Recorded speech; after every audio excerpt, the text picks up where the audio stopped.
That's some tremendous wisdom, and it was very interesting to hear his points about the alignment of the social and environmental mission and the core of the business. You'll hear tomorrow about some research just completed by SJF Institute and Case at Duke that found that very thing, that the most successful domestic impact enterprises right now, that alignment is there. And so some, case in point right there. So thanks again to Adam for giving us his time and sharing that wisdom.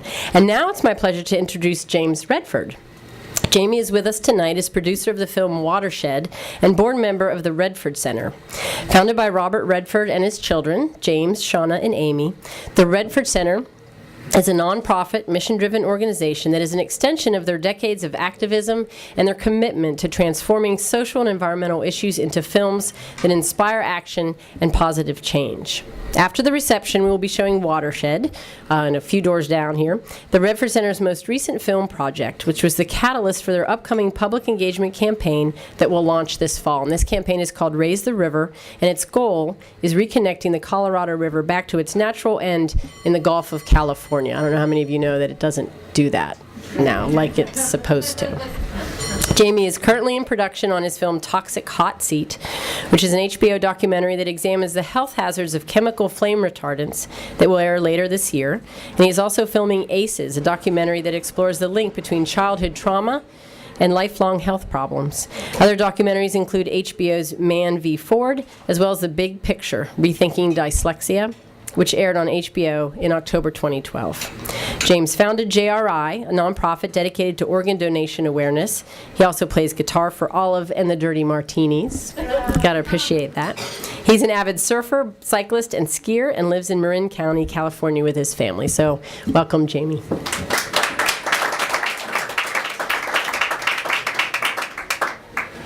When I was invited to come and speak in front of you folks, the timing was really good for me personally, because at the Redford Center we're just starting in development for what is going to be our next high-impact documentary. And right now we're looking at renewable energy global patriots, the people that are out there pushing this, the people that are doing really good, innovative things, very, very market-driven, practical, doable, scalable things that are going on that virtually nobody knows about. It's happening all over the place. And so here I was just starting to look in all of this with Jill Tidman, our executive director, who's with us tonight. And this invitation came in. So Bonnie, thank you, because you've given me a chance just to express my deep respect and appreciation for everything that you folks are doing in this room. I mean, we're never going to get out of this mess unless the market's involved. It's just not going to happen. And politics, waiting around for politics to change things and solve things, forget it, okay? And it's going to be the market, it's going to be things happening on the ground that's going to make this thing move. And so here you are doing this stuff, and all of you could be off doing much easier things, making more money, doing a lot of other things, other kinds of challenges, but you're taking the scenic route, so to speak. I hope we can call it that. And thank you. So I just want to start with that. Now, Adam, his company, awesome. I don't know if any of you have his products. My wife's a real nerd about this stuff and has everything between EcoVera and Method. It's really good stuff, and the thing I love about it is it actually smells good and it actually works. And he's right, a lot of these products, they stink, and they don't work well. So they've got something that actually works that you can look at and go, hey, that's nice looking and it smells good. That's great. And then the values behind it, related to Toxic Hot Seat, my other documentary that I'm finishing in the next couple of weeks. Boy, have I come to understand, again, something people really aren't thinking about, which is how many chemicals there are in our daily lives that we're absorbing and dealing with.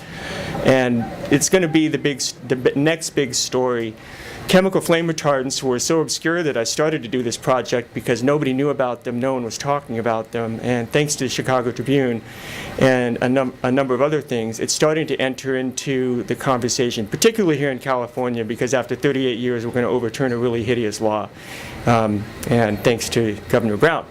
So I have to say, you know, if it isn't for guys like Adam introducing these market-based solutions into our lives so that we don't have these toxins coming into our bodies, again, we have to take care of ourselves. And so Adam, I think he's gone. But I did want to say thank you to him personally as well. So about the Redford Center, I guess the best way to put it is that the Redfords are storytellers. That's my family. We tell stories. And you can ask Jill, sometimes too many of them. But, you know, that's how we get through this world. That's how we make sense of things. That's how we learn. That's how we connect with people. That's how we deal with the things that we think need to be processed. This is an insane world we live in, and it's highly complicated and only getting more complicated. This is the way to do it. We love to tell stories. Some of us in the family do it professionally. So this mission for this nonprofit really is to specifically focus on taking really important but complicated, sometimes nerdy, sometimes dispiriting issues around social and environmental issues that are important to all of us, and render them and transform them into entertaining and engaging content that can reach the public more broadly. And not only, and you know, sometimes it is bad news. Sometimes it does involve fear, but I think at this point in time, that's not going to get us there either. So we're really looking at more hope, more inspiration, leading to more engagement. And that's our mission. We've done this on a number of projects. Watershed is a reflection of that mission. So if anyone sticks around to watch the movie, I'll stick around too. And we'll talk about it, you know. So, but the movie deals with the problem of the Colorado River, which you may or may not know. 150 years ago, there were 30,000 people relying on the Colorado River. Today, there's 30 million people. There's less water in the river now than there was 150 years ago due to climate change. I actually believe in climate change, funny enough. I hope you can forgive me for that. So, you know, so you have these pressing issues, and the public, you have these 30 million people climbing to 50 million in the next 20 years, have no idea where their water's coming from. No idea. And they turn on the spigot, turn it off. And what are we going to do? Because right now, the Colorado River is drying up so badly, in fact, that the Colorado Delta, which used to be, you know, 1 million square acres in its entirety, the largest North American sort of flyaway migratory route in North America, is gone. We have a new desert in Sonoran, Mexico, because of what's happened with the Colorado River drying up. Does anyone know about this? Maybe some of you do. Almost everyone else doesn't. Okay, so our great Colorado River is drying up. That's really depressing. We've lost a local economy, and there's a Native American culture down there that's been completely laid to waste by this problem. There's a lot of social and environmental problems there, but what the film looks at is it highlights those things, but it also presents the solutions and the hope with that particular problem. Long term, agriculture, industry, municipalities, federal, state, personal consumption, all these things are going to have to come together. But there's so much friggin' waste in this system. I could stand here tonight and tell you tidbits after tidbits about how insane the waste is with the Colorado River. That's the good news. We can fix this problem. We can fix this problem. And the better news, even and particularly for those of you in this room, there's a great market-based solution. Right now, this problem can be solved. And that market-based solution is you can buy the water rights right now and designate where that water goes. You can buy that water right now on the open market, say that belongs down in Sonoran, Mexico to reconnect this Colorado River to the sea. It can happen.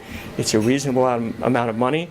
And that's what this film is really the sort of the media storytelling cornerstone of that mission. There's tons of nonprofits that are working to solve this problem all together under this Raise the River umbrella. We're sort of the public messaging storytelling component of that. We're going to be creating some more new content heading towards the fall to continue to push the story out to the public. The film has been out to 200 community screenings in the last year, been to 40 film festivals. It was one of 6 films that was distributed by Whole Foods last year. So we're pushing this and, you know, really hoping, and you'll see coming up in the fall, and I'll talk about it more if anyone sticks around for the movie. Hey man, you have no idea what I've had to deal with in the last year. Yeah. But that's great, stick around. But the thing is that you know, this is a really cool model, and this is what we at the Redford Center are going to be doing moving forward. We are going to be being the storytellers. I mean, how many great companies are there in this room that nobody knows about? How many important issues out there that offer hope, that demonstrate creativity, that demonstrate the sort of patriotic innovation that built this country to begin with? We're also bogged down with so much bad news and dysfunction. Washington, D.C., forget it, right? So why aren't we telling these stories? We need to hear these stories, and we're here to tell those stories. And so our next project is going to be around new energy innovation, and we are going to push this thing hard, and we're going to make a great movie about this, and you're going to hear about us because we're going to have some really cool people in this movie, and we're going to be reaching out to this community. We need to collaborate together on this, bring greater awareness about this project when it rolls out. You want to talk to us about it, we can talk about it. It's really exciting, and I just hope all of you, as you go about what you're doing, for those of you who are entrepreneurs and have your businesses, you know, go out, find that 25-year-old kid with a Canon 5D and knows how to pull off his own sound, and ask him to do something inspiring for you. You'll be surprised what he'll do for you. These kids are awesome, and they create amazing content way beyond what we're used to. Embrace the storytelling with film. I mean, work with us if you want to, but you know, go for the kids. I'm telling you, they're ready, and they can really make a difference. So, enough said. I'll talk to you after the movie, and thank you very much.